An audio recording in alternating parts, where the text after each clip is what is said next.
خواتین و حضرات، آج ہم آپ کی ملاقات مجتبیٰ حسین صاحب سے کروا رہے ہیں۔ مجتبیٰ حسین جو اردو طنز و مزاح کا نہایت ہی بڑا نام ہے، نہایت ہی اہم نام ہے، اور ہم دیکھتے ہیں کہ پاکستان میں ایک طرف مشتاق احمد یوسفی ہیں اور ہندوستان میں مجتبیٰ حسین۔ اس سے پہلے فہرست بخاری کو آپ نے پڑھا ہوگا، اور مجتبیٰ حسین تک آتے آتے ہمارے پاس کچھ دو چار نام ایسے ہیں جو اس میدان میں جنہوں نے اپنے جوہر دکھائے، لیکن اب ہم دیکھتے ہیں کہ طنز و مزاح ایک طرح سے ہماری زندگی سے ایسے لگتا ہے کہ غائب ہی ہو گیا ہے۔ نہ ہم ہنستے ہیں، نہ ہنساتے ہیں، یہ سب چیزیں پتہ نہیں کیوں ہمارے معاشرے سے غائب ہو گئی ہیں۔ مجتبیٰ حسین صاحب نے ایک لمبا عرصہ، تقریباً 54 سال ہو گئے ہیں ان کو لکھتے ہوئے، طنز و مزاح لکھتے ہوئے۔ اس سے پہلے بحیثیت صحافی تو انہوں نے بہت پہلے لکھنا شروع کر دیا تھا۔ ان سے جاننے کی کوشش کریں گے کہ ان کا اپنا زمانہ کس طرح کا تھا، اور یہ زمانہ جو آج جس میں ہم سانس لے رہے ہیں، اس کو یہ کس طرح دیکھتے ہیں۔ مجتبیٰ حسین صاحب، آپ نے ہمیں وقت دیا ہے، آپ کا بہت شکریہ۔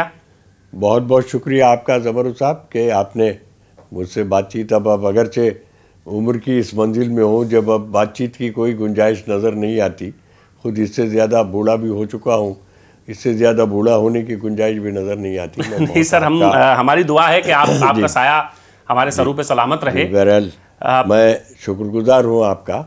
ویسے تو میں یہ بتانا چاہتا ہوں کہ میں بنیادی طور پہ ایک بہت غمگین اور سنجیدہ آدمی ہوں۔ مجھے اچانک مزاح نگار بننا پڑا، حالات کچھ ایسے ہوئے۔